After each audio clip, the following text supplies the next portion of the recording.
गौतम बुद्धांनी सांगितलेली एक प्रसिद्ध गोष्ट आहे, ससा आणि त्याची सावली. ही गोष्ट अशी आहे की एका जंगलात एक ससा राहत होता. तो नेहमी आनंदी आणि समाधानी असायचा. त्याला स्वतःची सावली नेहमी सोबत असायची.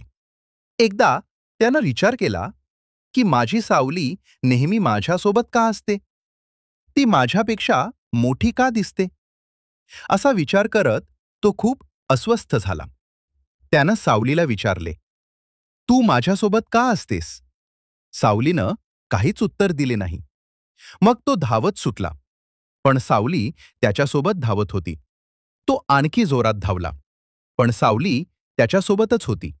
थकल्यावर तो एका झाडाखाली बसला. त्यानं पाहिले की सावली तिथेच आहे. तेव्हा त्याला समजले की सावली त्याच्यापासून कधीच वेगळी होऊ शकत नाही. ती त्याच्या अस्तित्वाचा भाग आहे.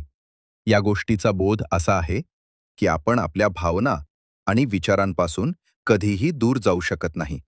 ते आपल्यासोबत नेहमीच असतात. आपल्याला त्यांच्याशी जुळवून घ्यायला शिकायला हवे.